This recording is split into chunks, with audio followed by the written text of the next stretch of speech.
Hola, bienvenidos a esta charla que les voy a presentar hoy. Les estaré hablando sobre la plasticidad, su importancia y sus correlaciones. En particular, estaremos abordando temas tales como qué es la plasticidad y cómo se mide, la resistencia al corte y el contenido de humedad y lo que hemos denominado los límites equivalentes, una nueva tendencia en las investigaciones que estamos llevando adelante.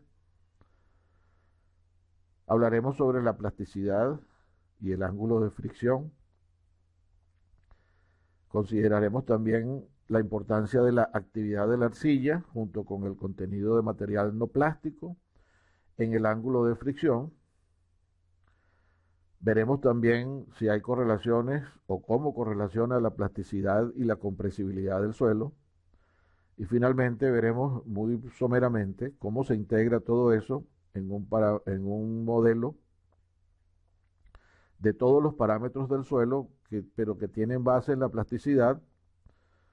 para poder predecir valores de suelos que sean aplicables a proyectos de ingeniería conceptual o ingeniería básica. Bueno, lo primero que les voy a referir es que la plasticidad, en la forma en que la medimos, pareciera ser un concepto errado, pero que funciona.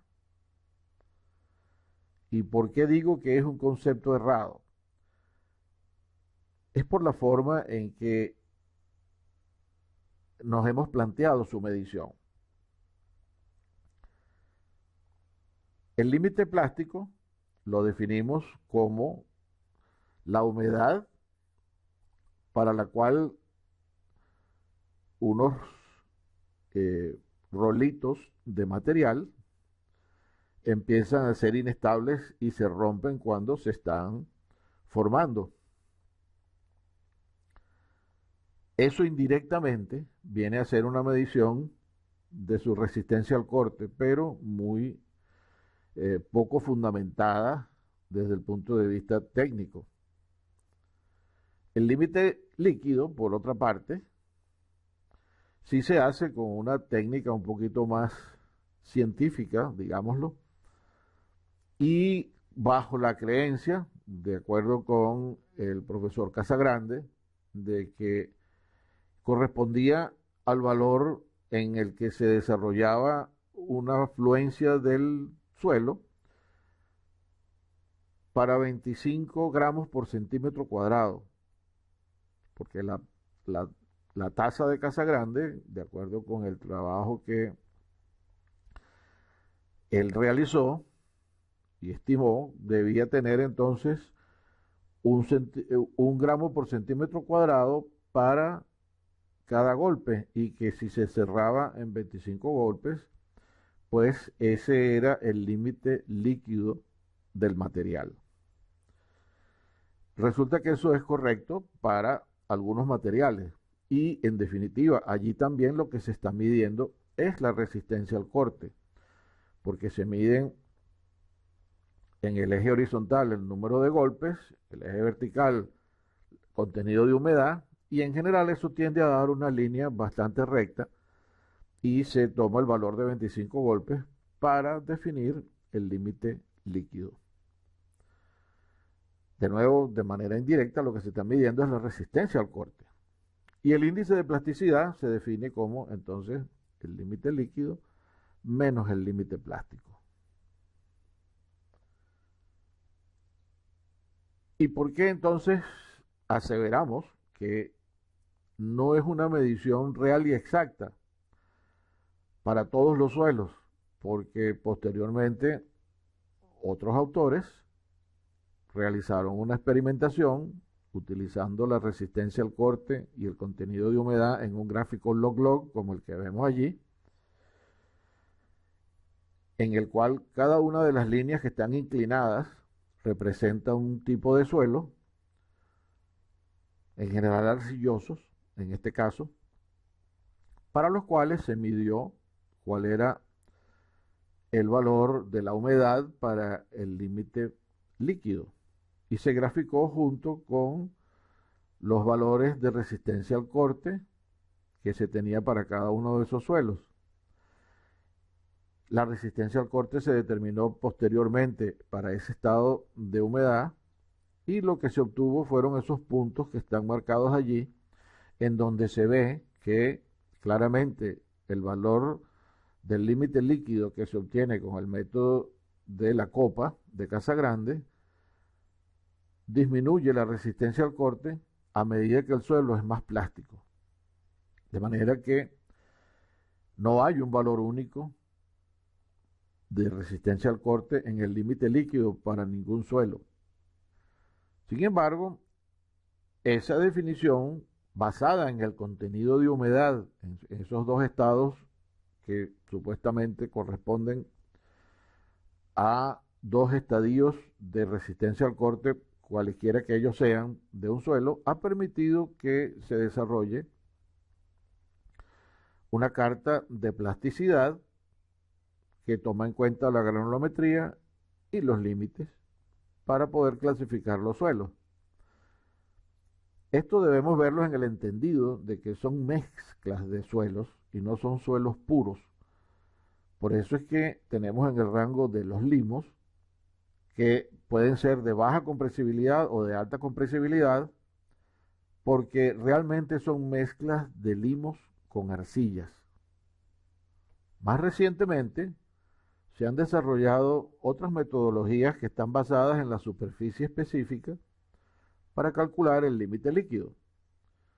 La idea es comparar la cantidad de algún material conocido como gas o como solución de azul de metileno que se usa mucho, que podamos contabilizarla con cierta facilidad para determinar cuál es la superficie específica de la arcilla. Y se han hecho correlaciones que han dado muy bien con el límite líquido. De hecho, una de las correlaciones muy utilizadas dice que la superficie específica es igual a 1,8 el límite líquido menos 34. El fundamento de la metodología se basa en la cantidad de material que es absorbido eléctricamente, por eso es con D, absorbido por la partícula de suelo, y para eso se van haciendo diferentes mediciones. No son sencillas, son relativamente complicadas y algunos autores han llevado a tratar de proponer su simplificación con gráficos así como los que vemos a la izquierda, basados en la cantidad de luz y el color que tienen diferentes concentraciones del fluido que ha estado en contacto con el suelo. De allí se calcula cuánto es la cantidad que fue utilizada para impregnar toda la superficie del material y con eso se calcula. Los cálculos, como les digo, les repito, no son muy sencillos, pero permiten calcular la superficie específica y de allí entonces estimar, por las correlaciones que se han hecho, el límite líquido. Sin embargo, todavía, a mi entender, no tenemos una buena de estas metodologías para determinar el índice de plasticidad. Y trabajar con el límite líquido solo, pues tiene una limitación que no nos da el total del rango plástico y además la plasticidad per se ha demostrado que es un parámetro sumamente robusto y muy útil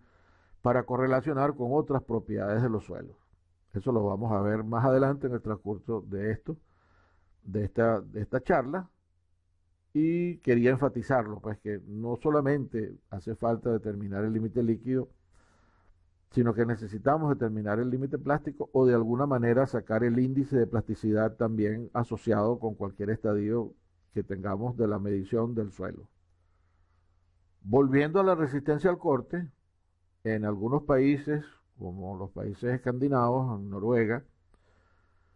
se comenzó a utilizar el cono de laboratorio, uno de caída libre. Utiliza conos de 30 grados y de 60 grados. En este caso tenemos uno de 30 grados con un peso colocado encima del cono, que en algunos casos es más grande que en otros, para poder tener una penetración diferente. Y en este caso lo que se mide entonces es la penetración del cono, que es un reflejo de la resistencia al corte que tiene el material y se opone a la penetración del cono. De nuevo, hay muy buenas correlaciones para cada tipo de material entre la penetración que tiene el cono en milímetros con el contenido de humedad. Sin embargo, cuando se hacen las comparaciones de los valores obtenidos con el método Casagrande y con los que se obtienen con el cono para los dos tipos de límite, el límite líquido y el límite plástico, se observa que hay una dispersión muy significativa que hay que manejar muy bien cuando se utilizan estos instrumentos para establecer los límites. Otro instrumento que es muy utilizado para determinar la resistencia al corte en el laboratorio es la veleta de laboratorio. Y con ella, algunos autores hicieron el primer trabajo que les presenté y lo hemos replicado en algunas investigaciones aquí en nuestro país. Nuevamente, como vemos arriba y a la izquierda, tenemos unos grupos de suelos arcillosos en los que se ha colocado después el valor de la humedad correspondiente al límite líquido y se puede ver que se tiene un resultado parecido al que les mostramos anteriormente, en donde a medida que aumenta la plasticidad del suelo, disminuye el valor de la resistencia al corte en el límite líquido. Se hizo el mismo trabajo para el límite plástico y se colocaron los puntos en el otro extremo y se ve que pasa lo contrario, que a medida que aumenta la plasticidad del suelo, el valor del límite plástico también aumenta. Eso lo podemos ver después en el gráfico de la derecha, en donde se han eliminado los suelos y se dejaron solamente los valores correspondientes a la resistencia en los estados límites, límite líquido y límite plástico. Pero eso era para suelos primordialmente arcillosos. En lo que se comenzaron a colocar suelos que tenían un contenido de material no plástico, de limo particularmente, o arena mayor, entonces se empezó a notar que aparecía una dispersión importante que se alejaba de la tendencia original que había para las arcillas. En este gráfico podemos observar un poco eso que estamos conversando antes, que dependiendo de las características de las arcillas, se pueden obtener valores como este que está en rojo, que es para bentonita, y este que está en azul, que es para otro material también de relativamente alta plasticidad. Su pendiente, como vemos, es menor. Esto es un gráfico donde nuevamente tenemos resistencia al corte en este eje y tenemos contenido de humedad en el eje de las abscisas. Y a medida que aumenta el contenido de materiales no plásticos, entonces empieza a cambiar la forma y la ubicación en el espacio, ese espacio de resistencia al corte contra contenido de humedad, de la posición de cada suelo. Y tenemos, por ejemplo, este caso que es más inclinado, porque es un suelo de muy baja plasticidad. Y noten inmediatamente que el rango plástico, que sería el espacio entre el límite líquido y el límite plástico, aunque no están marcados aquí, pero tenemos la pendiente del suelo, el rango plástico de la bentonita es mucho mayor que el rango plástico de este otro que llamamos barbotina, que se utiliza para hacer cerámicas, en donde entonces muy rápidamente vemos que este tiene muy poco rango plástico, mientras que la bentonita tiene un rango plástico muchísimo mayor. Recuerden que este eje es en logaritmo. El corolario de lo anterior es que si estamos tratando de determinar cuánto es el índice de plasticidad, que viene a ser la diferencia entre el límite líquido y el límite plástico, esos contenidos de humedad, pues lo que estamos midiendo o tratando de medir es también una diferencia en resistencia al corte. Y si está sobre el mismo eje, sobre el mismo suelo, quiero decir, está con la misma pendiente, en cuyo caso, cualesquiera que fueran los dos valores que se toman para establecer el rango plástico, si es proporcional a la pendiente M, estamos hablando de que estamos midiendo el mismo parámetro. Y de hecho, lo que resulta entonces relevante para establecer la plasticidad es el valor de la pendiente M que tiene cada suelo cuando se le hace una recta de resistencia al corte contra contenido de humedad. Con eso en mente se pensó entonces tomar otro par de valores cualquiera para definir unos límites equivalentes y se utilizó 1,5 kilonewton por metro cuadrado para el límite líquido y 300 kilonewton por metro cuadrado para el límite plástico. Fíjense que aquí estamos ya definiendo un valor de resistencia al corte para el límite plástico, que era la intención que tenían los investigadores originales, pero no sabían a ciencia cierta que estaban trabajando en el mismo rango. Por eso es que el índice de plasticidad funciona tan bien,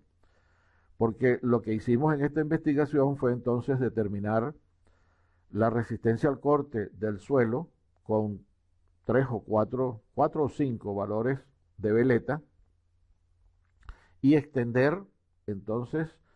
las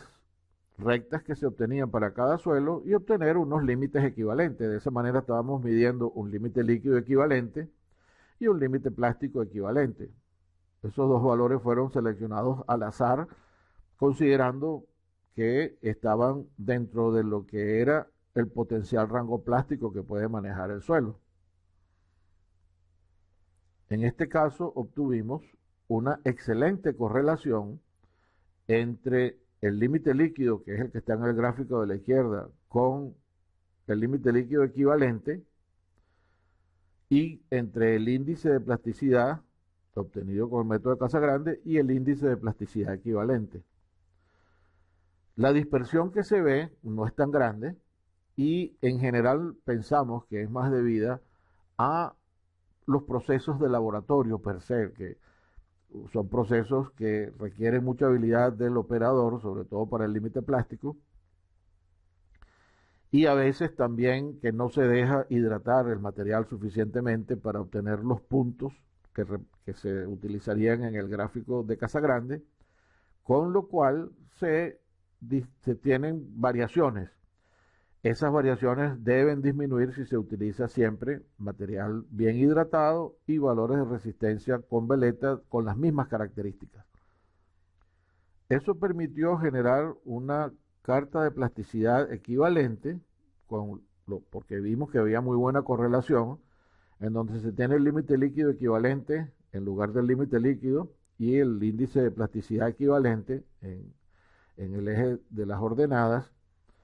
Y lo que se observó también es que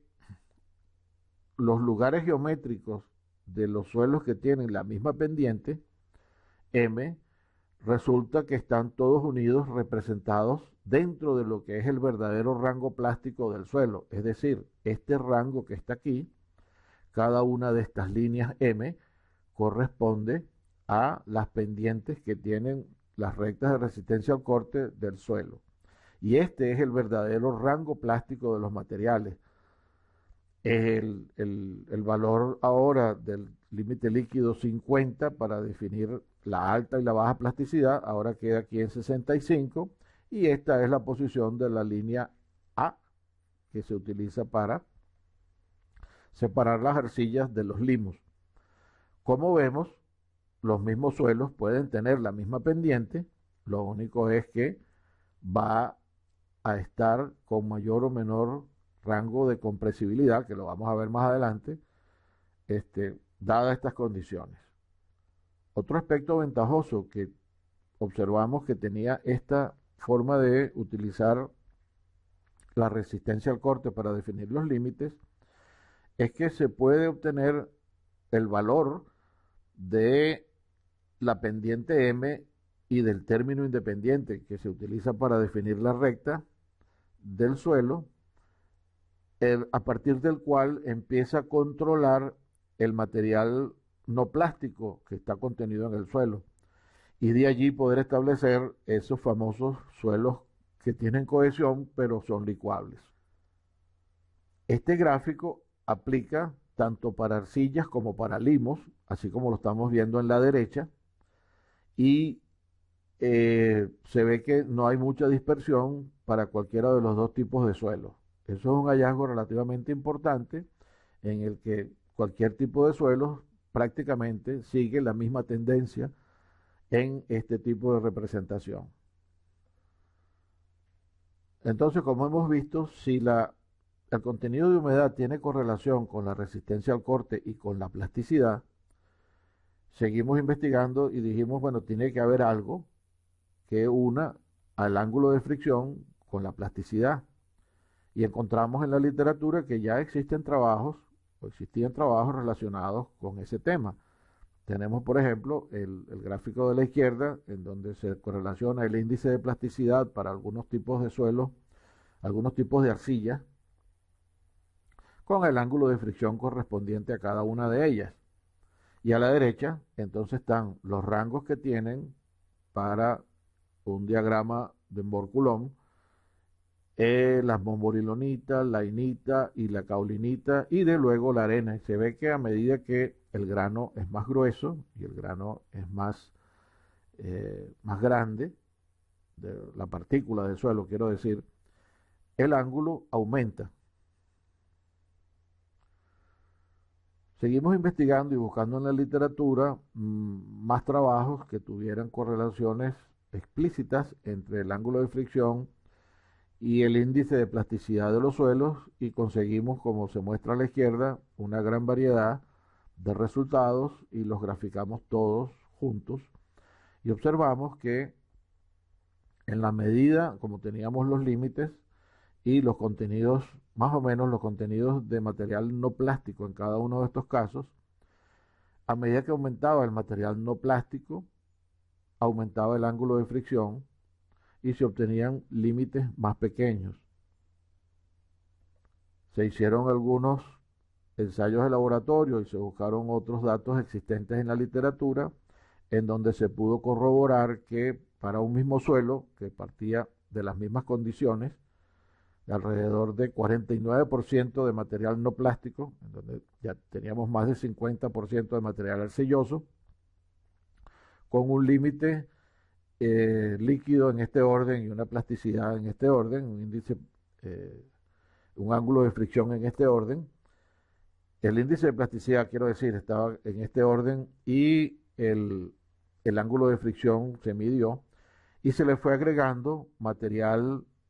limoso, no plástico, y se ve que el cambio era bastante abrupto en el ángulo de fricción a medida que aumentaba el contenido del limo. Después del 72% se agregó arena y se observaron estos otros cambios. Siempre se notó que a la medida que aumentaba en general el contenido de material no plástico, aumentaba el ángulo de fricción y también disminuía el índice de plasticidad. Lo mismo se hizo cuando se observó en la variación al agregarle arena al material de suelo, y nuevamente se observó que iba disminuyendo el índice de plasticidad y aumentando el ángulo de fricción. Por otra parte, estamos empezando a investigar qué pasa con la actividad de la arcilla, porque en la medida que cambia el contenido de material no plástico, cambia también lo que se denomina la actividad de la arcilla. Y vemos allí, en general, el gráfico que aparece en algunos libros para distintos materiales que se han medido con cuánto es la actividad, y lo que representa entonces el cambio en el contenido de finos o material no plástico. Cuando hicimos las correlaciones para una caulinita que está representada en azul y para una momorilonita que está representada en rojo en este gráfico, observamos que los gráficos continuos corresponden al cambio en material no plástico y el complemento viene a ser este, que es el contenido de arcilla, en este caso momorilonita y en este caso caulinita,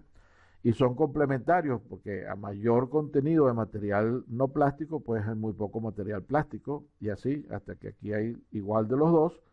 y aquí hay mucho más material plástico que material no plástico. Y esto representa el valor del ángulo para cada combinación.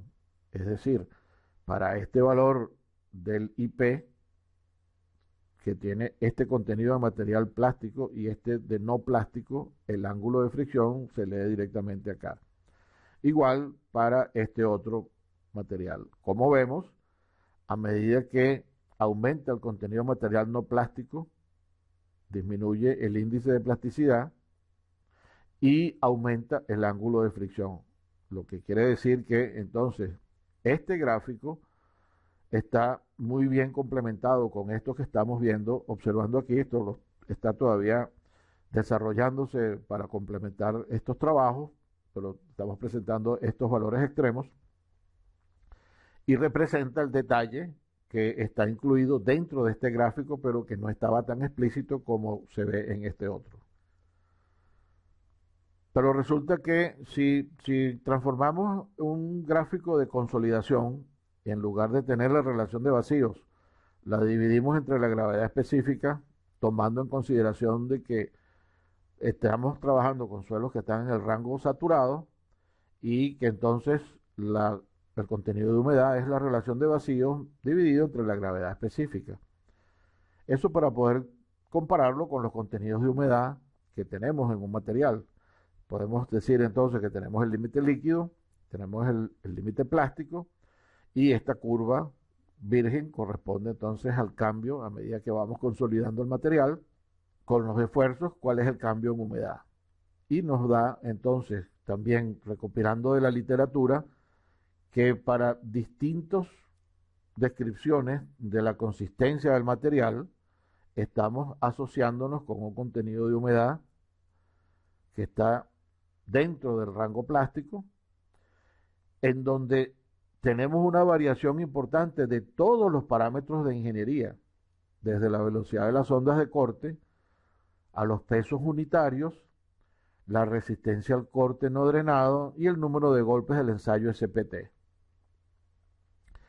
Esto es una indicación muy buena de que todos los parámetros del suelo, de una u otra manera, deben tener una correlación muy fuerte con la plasticidad. Tomando eso en mente, entonces se preparó, este servidor preparó un modelo en el que junta el espacio Mohr-Coulomb, que es este que está en este plano, con el de consolidación, uniéndolos por el eje de aumento de esfuerzo y colocando aquí entonces el cambio en relación de vacío.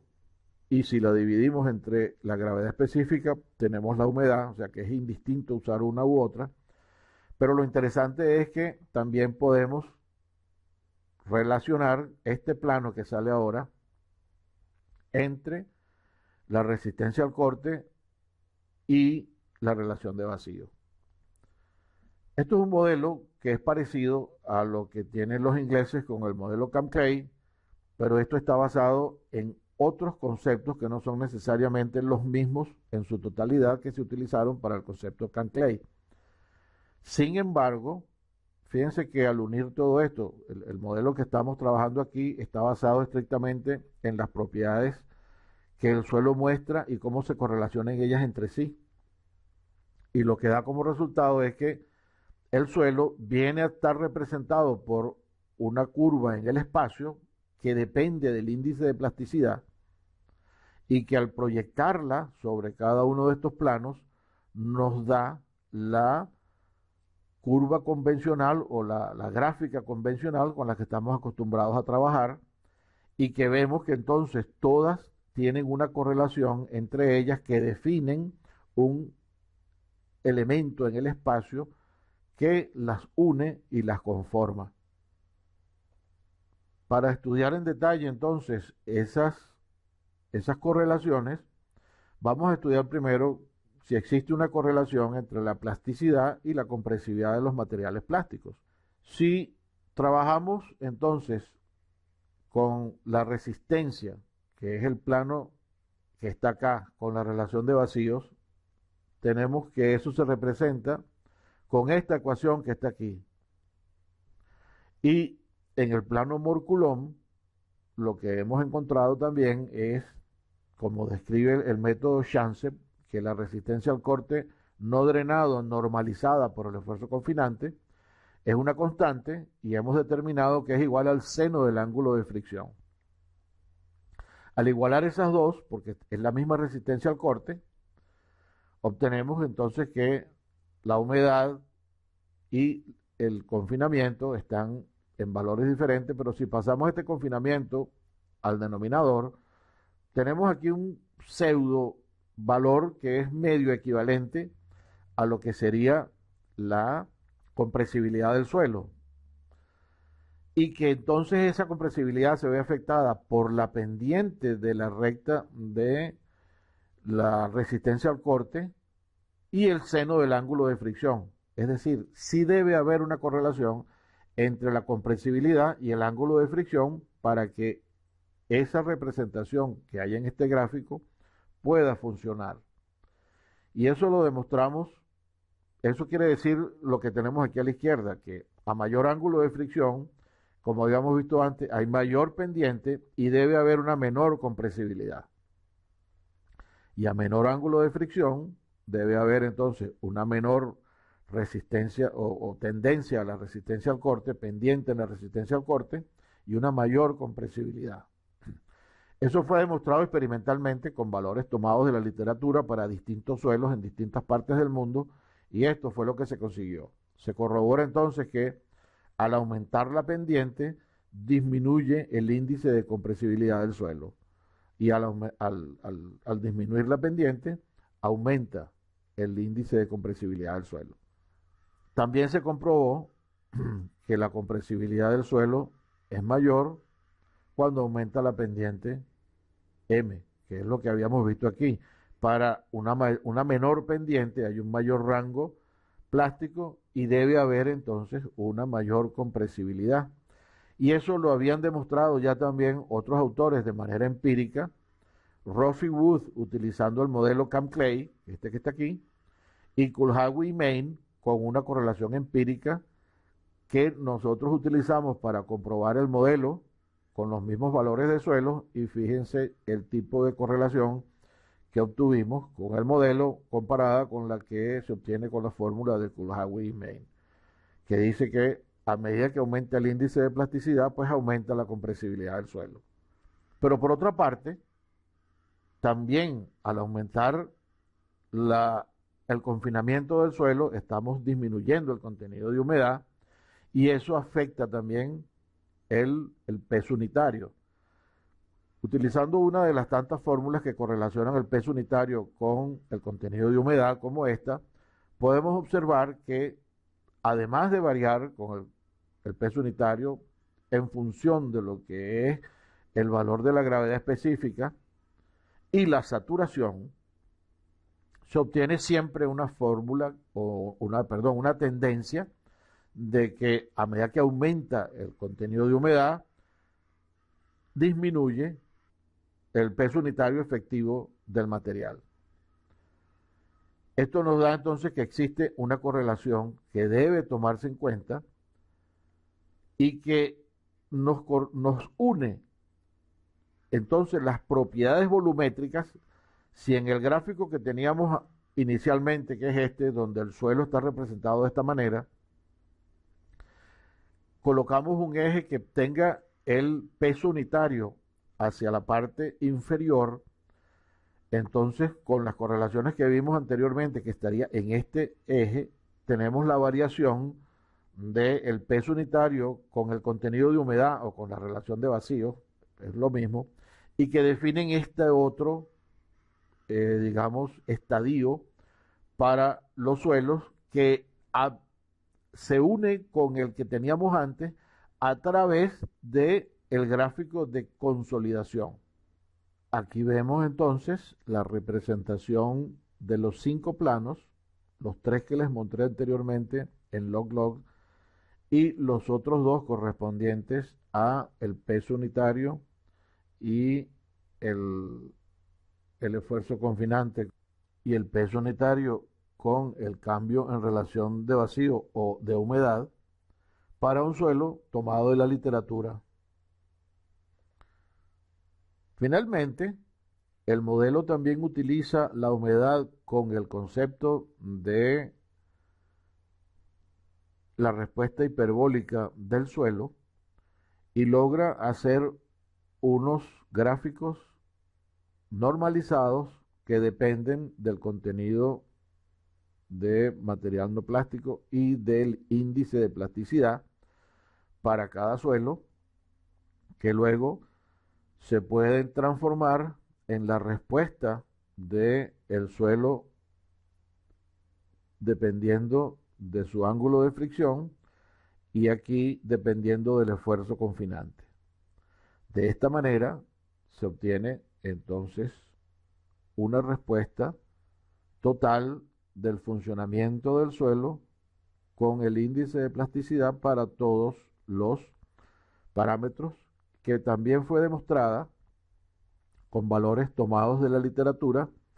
a la izquierda para ensayos triaxiales y a la derecha para ensayos de corte simple. La respuesta del modelo de forma hiperbólica para las curvas de esfuerzo de formación. Como ven, pues la correlación entre ambos parámetros es muy buena. Como conclusiones, entonces podemos decir que la plasticidad es realmente la medida de la resistencia al corte para 2 contenidos de humedad cualesquiera, si está sobre el mismo eje del suelo, lo cual le confiere esa gran robustez que ella ha demostrado para tener correlaciones con otros parámetros, en particular porque el parámetro que importa es la pendiente M, que es la de resistencia al corte en el espacio log-log. Tenemos también que la plasticidad correlaciona muy bien con los demás parámetros del suelo, como el ángulo de fricción, la compresibilidad, la relación de vacíos o la humedad y el peso unitario. Tenemos que la actividad de la arcilla, junto con el contenido de material no plástico, también correlacionan muy bien con el índice de plasticidad y con el ángulo de fricción. Y todas esas cualidades de la plasticidad han permitido la formulación de un modelo integrado de todos los parámetros del suelo, que es muy útil para anticipar parámetros para ingeniería conceptual e ingeniería básica. Porque para esos proyectos siempre se utilizan valores aproximados tomados de otros proyectos para hacer las estimaciones del dinero que se necesita. Pero cuando uno hace eso, implícitamente está tomando en consideración que esos cálculos se hicieron para otros tipos de suelos y para otras condiciones que no son necesariamente estas, y las estamos tomando como valederas para este tipo de proyectos que son para conseguir y afirmar los presupuestos. Nunca utilizaríamos estos valores para hacer diseños finales. Esos diseños finales tienen que ser corroborados por los ensayos de laboratorio, igual que se haría con los casos en que se está tomando estimados de otros proyectos. De manera que es preferible trabajar con valores que pueden ser mejor aproximados a lo que va a ser los parámetros del suelo real y no de otro suelo,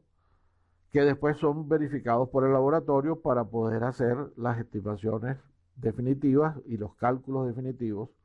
de las dimensiones de las fundaciones y de las cualquier otras condiciones del suelo. Muchísimas gracias estoy a la orden para cualquier pregunta con relación a esta exposición y esperamos que, como les he dicho antes al inicio, todos tomemos la iniciativa de volver a nuestros colegios de ingenieros en cualquier región que nosotros vivamos. Muchísimas gracias.